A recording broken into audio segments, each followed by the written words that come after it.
That's a very difficult question, but it is it's apocalyptic. People would call it the end of the world, but I think it's the lull before the beginning of the world, the renewal of the world, put it that way. I saw that in it. And because I'm dying to do a Western, I also saw it was a bit of a Western in it. It's how you survive, except you're not on a horse, you're in a Cessna, which is clapped out, and he shouldn't be flying it, but he's so good. So it's like Clint Eastwood on the horse. That's it. So I was attracted by that. Well, Ridley presented the relationship immediately as the odd couple, and sort of pointed to the kind of humor between the two of them and the humor in their reliance on each other, which then kind of led to help me understand the kind of deep love that they actually do have for each other. I think he's just, it feels like he says he's searching for humanity, searching for what was, but to me it feels like he's just trying to turn the clock back. He's trying to do everything he can to go back, which is something that we can never do. And I think that's his main motivation. He has this impossible dream of stopping time and reversing it. But he hides it behind, I've got to go forward, I've got to see what's out there, I've got to see what's next, you know? Well, I avoid apocalyptic movies and zombies. What's the matter with us? Why are we so fascinated by zombies? And by the way, God bless those who do that TV show. God, 5 or 6 years? Are you joking? But God bless you for keeping it alive. But I cannot have a zombie. So, and when it came, I thought, oh, no, not another one of these. But it's all in the writing. And page 2, I'm in. Page 10, I think, oh my God, this is good. Page 30, I'm beginning to perspire because he drops the bloody ball. And he didn't. I got to the end and thought, I want to do this. So I pick up a phone, I can do that. And say, I'll do it. And say, okay. So, food's good. The best. There was an amazing story before we started filming that you had originally planned to go shoot in Calgary or something like that. Yeah, Ice Hockey Town. And he said they sat down for a dinner after location scouting, and he asked for a shrimp cocktail. And these giant shrimps around. And he said, you don't want to eat a shrimp cocktail in Canada, so we're shooting in Italy. then we moved the whole movie to Italy. That said, driving through Canada, there's 3 million acres. You just stop the car, get out, walk in the forest, have a pee, turn around, you're going to get lost and you're going to die within 5 or 6 days because there's wolves and bears. But Canada is just stunningly spectacular. But I suddenly thought, I know this area in northern Italy where the food's better and the mountains are nearly as good. That's what I know Italy.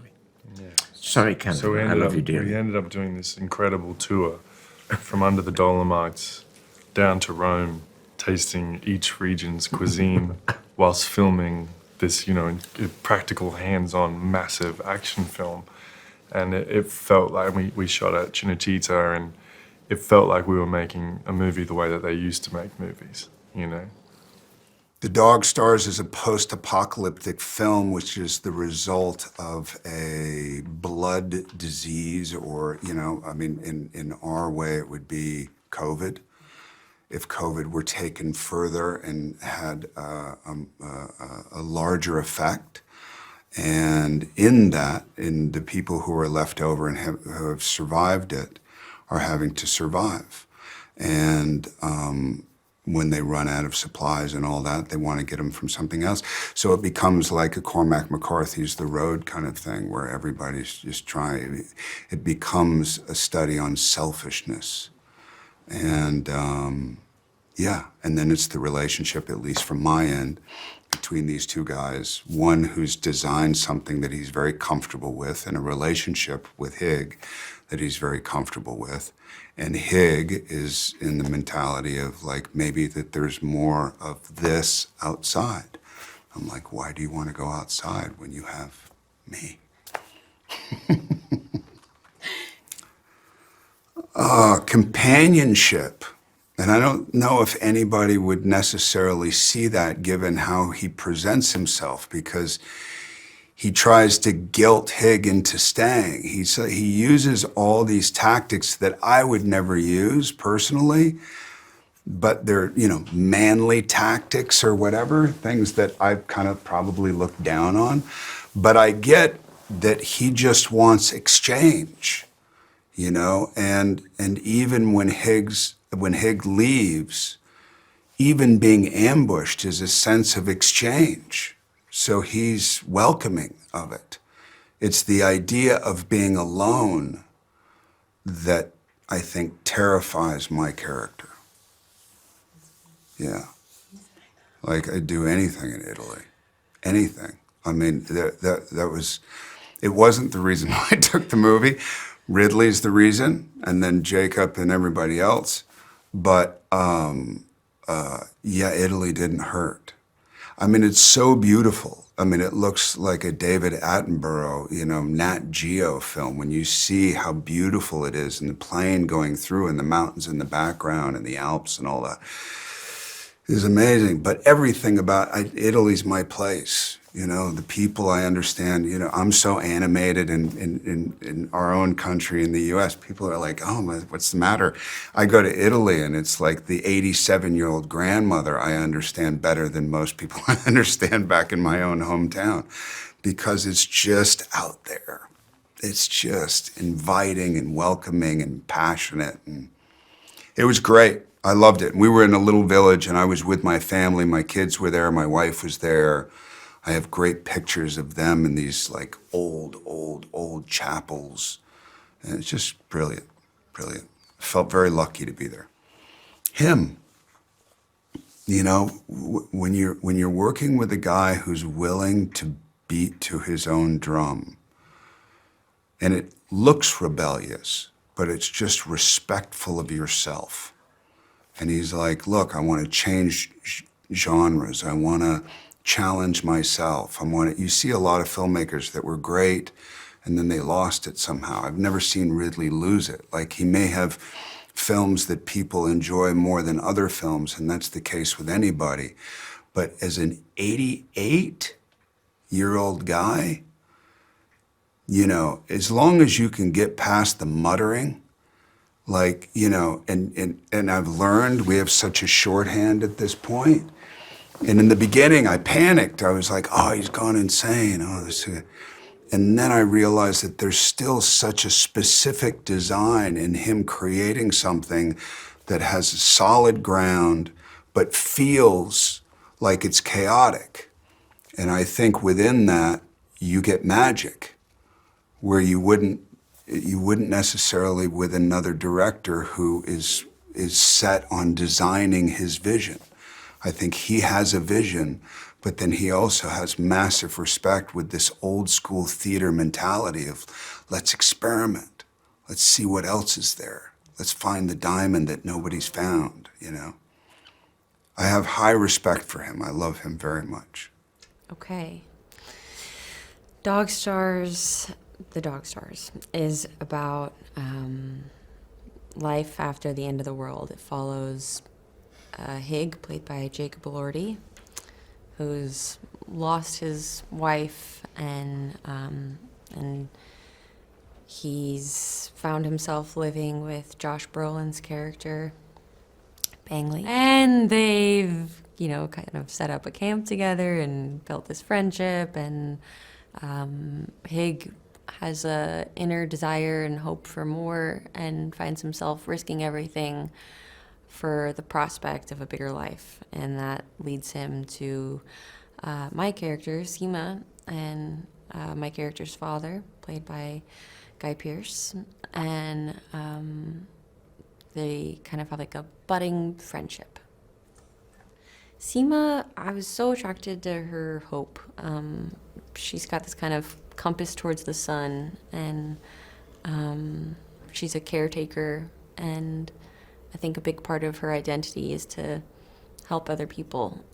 So when Hig shows up, I think it wakes her up and motivates her to keep going. Italy was amazing. It was so beautiful. There's like huge mountains and wide open spaces, and Smokey loved it. And yeah, it was breathtaking. I think one of the things that's so unique about Ridley is even though he's been doing this for so long and he's so confident and he's got this like very well-oiled machine of a set, he treats every day like it's the first time, and he's really interested in even what somebody like me has to say. I mean, the locations are something that you want to see on that big screen, and the horses and the action, and I also think it's such like a kind of sensitive movie at the same time. So to be able to have that experience on the biggest of screens would be amazing.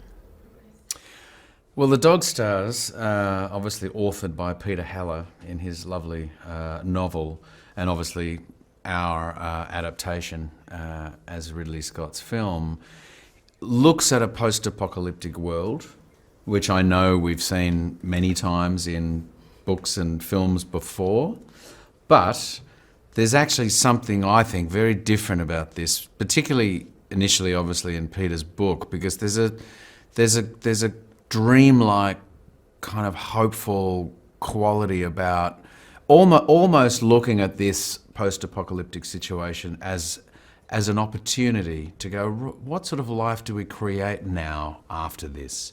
As opposed to it just being a end of the world, this is it, guys, curtains down, done, which I think a lot of post-apocalyptic films kind of tend to do. So there's something really different about the style and the feel of Peter's book and our film. There's a limited number of characters in the film. I play Pops. I play this grumpy old sort of father who has a daughter that Margaret Qualley plays, and I'm trying to protect her. Her mother's died, and I'm just literally there with a gun at the boundary of our property every day, going, if anyone comes in our property, I'm going to kill her. So this very sort of narrow-minded sort of way of looking at the world.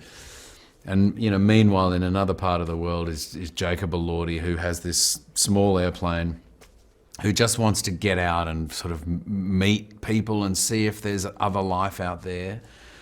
And he's sort of shacked up with this, ex-military guy played by Josh Brolin called Bangley, who's just as kind of nutty as Pops, probably more emotional.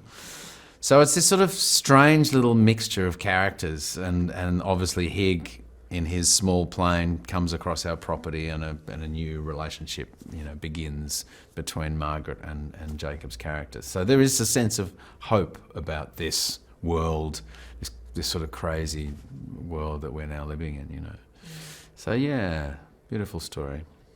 Well, Pops, he's got to, by the time we meet him and his daughter in this film, he's so locked down and so old-fashioned in his pursuit of protecting his daughter that he kind of is blinkered and just doesn't see anything else anymore. He doesn't even see really who his daughter is. He doesn't really understand his daughter. She was probably raised more by the mother who's passed away. He's quite old-fashioned in his inability to show emotion and be emotional and talk about anything emotional. So as far as he's concerned, as I say, it's just this kind of vehement defensiveness, that he's got to protect her. But deep down inside, he wants a better life for her. He knows that he's not going to live forever and that she's going to then be on her own. So he wants her to have a better life. He can't say any of this, but we only start to learn this once Jacob Elordi's character turns up and there's the possibility of them having some sort of future together, which I think helps Pops soften and actually start to hear his daughter and go, right, maybe you can have a life together. Maybe this way of looking after you that I'm trying to sort of proclaim isn't the only way to do things. So it's a growth for him as well through the course of the film. So yeah, it was an interesting character to play. This grumpy bastard. Oh, look, filming in Italy was stunning. Obviously, we were initially at the sort of just below the border of Italy and Austria. So the mountains there are just, the Alps are so stunning. And then we were in Abruzzo, and we were also in Rome in the studio. So of course, I'd never filmed in Italy before. It was a really fantastic experience. The food, of course, is just wonderful. Ridley's worked there many times before, so he knows these crews. He knows how to work there. It was wonderful. I mean, the film is set in Colorado, in the mountains of Colorado and other sort of close by states. But this can pass easily for that world. And I think all being practical sets, I find that just always helps. It does half the work for you. You're just there living in this beautiful remote part of the world. Yeah. Well, I've worked with Ridley now. This is my third time working with Ridley as a director-actor. I've worked with him a few times with him producing things that I've done. So we have a pretty good working relationship now and a good friendship. He works pretty fast. He has a number of cameras on set, so you're never quite sure who you're playing to, because you're doing a wide shot with that camera there, but there might be a camera on the side of a hillside somewhere that's getting a close-up and you don't quite know. So it's slightly unnerving, but at the same time it just makes you focus on the interaction that you're having as an actor to another actor, and he just captures it, and you trust that because he's so experienced. And but you work pretty quickly through scenes, because you're not spending time on a wide shot, spending time on a two shot, spending time on singles. They're all just done at the same time. So you got to be prepared. You've got to know your stuff, but I always am. So he's just, for a guy that is the age that he is, he's very impressive as far as his energy and his sort of motivation and his inspiration and just his ability to kind of, get stuff done. But it never looks rushed. You look at any film of his and of course it all just looks sumptuous and glorious and wonderful. So he's fantastic. I think the thing about this film, about the Dog Stars, which is what I spoke about a bit in talking about the book and the script, is that there's a sense of hope in this world, of this sort of post-apocalyptic world. And I guess, I would hope, that an audience can tap into all the things that sort of the mundane, sort of small things in the story, as well as the bigger sort of worldwide scope of possibly living in a post-apocalyptic environment. But being able to actually find hope and know that we as human beings have the ability to take a situation that isn't ideal, to understate it, and to turn it into something more sort of positive, which is what I think the film elicits. So I would suggest that audiences will take that away. I mean, it helps having Jacob Elordi on screen with Margaret Qualley on screen as well, because the two of them look just so sort of like glorious and inspirational. But it's a really emotional story, and I think audiences will feel that, which is always what I think makes a film effective, is if people really feel the emotions of what's behind these characters. Yeah.